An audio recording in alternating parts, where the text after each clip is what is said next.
Hey Capricorn, it's Angela. We are going to do your sort of mid-August. Sorry, I'm a little bit late, but I know, energy is not really controlled by time. So, current energy update for Capricorn, Sun, Moon, and Rising. And as always, I pull one oracle and then we interpret those using the Zen Tarot cards for the soul guidance reading. These readings are internal energies. They're not predictive or, much to do with, you know, what's going on in your outside world. It's all internal. This is stuff shifts that we can make within our soul to make change and transform ourselves. The oracle deck I'm using is Earth Magic. And the card I pulled for you, Capricorn, is Clouds, shapeshifting. So this is adaptivity. This is being aware that life, the circumstances in our lives are constantly in flux, right? As we know, change is that one constant thing that's always going to be there. And we, as human beings, we tend to want to lock into when we arrive at something or achieve something and it feels great, we want to hang on to it. We don't ever want it to change or go away. But that is not the nature of life. The nature of life is transitory. It's always moving and changing and flowing. And if we can get into that rhythm along with it, the things that upset us and become difficult and challenging, we move through them more smoothly because we're in acceptance of what is, and then we can move through it more smoothly.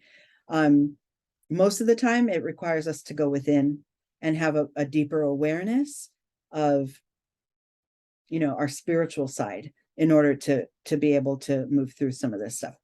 So I got clouds for you. Now let's see what the tarot cards say. So we have here, this is your starting point, and that's kind of your, landing place or whatever as it pertains to the clouds. And then the cards on this side are internal energies. These are things that are within you, sometimes unseen by others, but present, definitely. And they support, the center line of cards. And then these cards are your external manifestation of these combined energies, or sometimes just how things affect you in the outside world. Okay, so your starting point is integration. So when it comes to learning to adapt and shift and move with the energies, the integration it becomes very important. The willingness to take it all in, to let it all be present, right? The good and the bad, the black and the white, the yin and the yang, right? We have the swan and the eagle. Just letting it, this is really representing sort of like our past, our present, our inner world, our outer world, all of the elements of our life, and allowing them to all be in one place within you as a being. And that is much more powerful. Even if some of the things that are maybe have been challenging in the past, some of your past experiences, integrate those into who you are now. Don't dwell on how it made you feel or how hard it was to get through, but keep it on board as part of your sort of toolkit, your sort of your luggage for your future travels, because you learned from it, right? You grew from it. So allow that to all take place.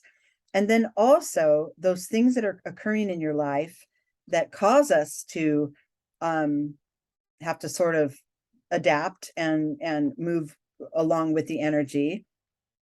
Welcome those in too. The challenges that happen in our life are happening there for us as well, not against us or not to us or not, to harm us.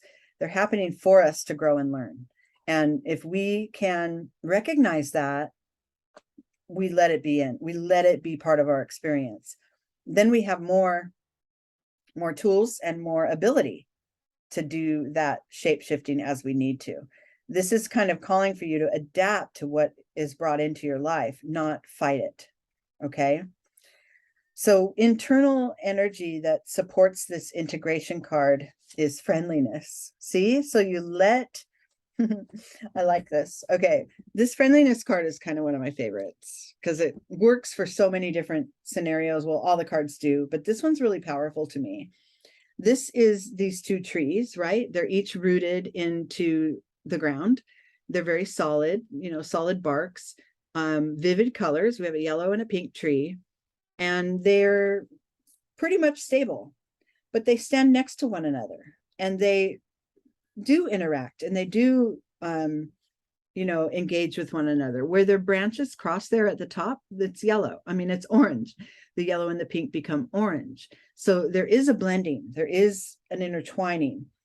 This could, now, because this is in your internal position, along with the integration card, this is just reminding you that you can include all of your experiences, even the ones that were challenging and scary and hard.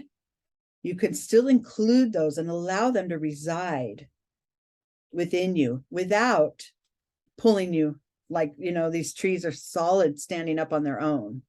Neither one of them is really going to, like, if a really strong wind blew, they're not going to, comply or cave in and give in to the other. They're still going to stand firm. They're rooted in who they are. And within you, if you allow all of your experiences to be part of your present without it overpowering you, like without you getting too emotional or too melancholy or too anxious or worried about how you would proceed from there, allow them all your experiences, all your crap to be there within you as you stand firm in who you are. I love this because it just makes you more powerful. It doesn't make you weaker.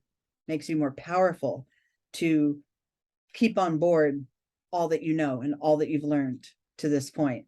It also allows you the perspective to be able to make these shifts and adapt to things as they occur. Okay, so let's go back to the spread. So we have the integration and the friendliness, and then they combine together. Look how they manifest. Alignment and harmony, mind, body, spirit, all lined up.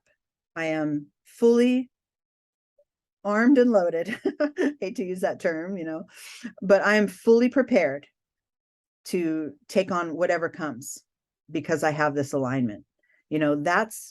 This is kind of the goal, as to how we always want to kind of walk around, even though it's really not quite possible, but it's always the goal. Always strive for the harmony, strive for the alignment, starting within, with all of those bags of tricks that you have, that you've gone through in your life, and knowing that you can stand solid alongside all these occurrences and all these, all of my crap, right? Striving for this alignment is what gives you the power and the ease when it comes to adapting to outer circumstances in our lives. We all have to, at some point, learn to adapt, or, it's the survival of the fittest, right? Learn to adapt or die. And that's kind of the key. It's one of the things really I've always taught my kids, and it's not easy, right? It's a simple concept, but it's not always easy to achieve. My kids had struggled at times and still do. I do too. But I have always said that's a superpower, is to know how to adapt and how to align with what's present. If you're aligning with something that's present that isn't comfortable, you can still align with it, accept it, and then move on from it, right? There's still but the acknowledgement of this uncomfortable thing really needs to take place in order for you to know what you're dealing with and find the way to move past it, find that way to change shape. Okay, let's move on again. So the key to moving forward is in this card. And then up here, we have a higher level of understanding, a higher level of awareness as it pertains to moving with the tide, going with the flow, really. And that key card is suppression. So this is important. So this is asking, yes, I've integrated everything. I have all my crap on board, right? And I'm utilizing it in the most stable way, right? Because my alignment is the most important thing as I address some of these situations that I find I must adapt to. You know, this is a good example. Like when we were going through the pandemic, it's a really good example, because here we were, you know, kind of being guided that staying isolated was the best thing at the moment, right? Early on, when we were still discovering what was happening with the virus. And you know, for the most part, in my household, we adapted. We went right to it. It was like, okay, this is what we're doing. Let's do it. The kids were in school, you know, on their laptops, and I work remotely anyway, so nothing really changed for me. But you know, we adapted to it. We found our rhythm with it. If we would have been, you know, resisting it, and no, I can't, I have to go out and see my friends. I have to go and, you know, sit inside a restaurant. I can't stand it. I can't, you know, this is what that creates. If we are resisting the energy that is present, that is true, then we're missing, you know, we're missing the opportunity, first of all, to move past it more quickly by usually the adapting to something and finding a way to make it work for you is the way to keep the flow going, right? But if you're resisting it, you're holding back, you're holding in, you're getting stuck, you know, and then that stuff festers and builds up within you. So really important to continue your awareness of the fact that, you know, adapting and doing this shape shifting is really one of the quickest ways to move past perceived problems. Because I was going to say, you know, we perceive things as either good or bad, you know, a problem or ease. And what's really happening is that's our ego kind of telling us, because what life is, it's a series of events. And some of them are challenging and some of them are easy and some of them are in the middle. And the flow, this is what I'm talking about with this shape shifting. It's allowing for those events to be present and true in your experience, so that you can incorporate it somehow in your movement and be able to move yourself past it and through it, if it's something that you don't want to hang on to. Otherwise, if you resist, you're hanging on to it and it's staying with you. And we don't want that. You know, what you resist persists. Is that the saying? And we don't want that. We want to be able to just, you know, have as much ease and flow as possible. Okay, so that is the key to moving forward, is to not resist and not hold things down and not fight against, you know, the circumstances that are in our life. Then we come up here to a new level of awareness. You know, once we get down the methods that we want to use in order to keep the flow going by not resisting and not holding things in or holding back, then we got, look at this, the change. Remember I said, if you grip onto something and not want it to change, then we're in trouble, right? And that's the thing here with this wheel. It's always, always, always going. It's, you know, change is constant. And if we want to grip onto this one little corner up here and just say, no, I don't want it, I want everything to stay the same, then we're going to get ourselves dizzy, first of all, because life is going to keep going and changing and things are going to keep happening, you know, to us and for us. And we'll end up, you know, flying off the wheel. But what we want to do is just rest in the center there, know in our harmony, in our alignment, go with the flow, let things be as they are and move with them. Then we're in the center of this wheel of change, and it doesn't make us dizzy, and it allows us to kind of see, you know, the whole picture and just know, yes, there's change, and yes, there will be more, and it's upon us, and I will move with it. I will move with it. There's a better relationship to change once we get past some of this lower work here, right? Making sure we're willing to have it all be part of our experience, and staying as aligned as we can, letting go of the resistance as much as we can, then we have a better relationship with change. Now we're really shape-shifting. Now we're shifting and we're moving. Internally, what that creates is creativity. So the willingness to be in the flow is where creativity lives, right? We're not going to just create something from a stuck place, right? Creativity is flow. It is flow in and of itself. Because this is in the internal position, we're being reminded the better your relationship is to change and sort of new things coming into your life and new occurrences, the better that relationship is, the more creative and the more flow you have in your life. That's just a given.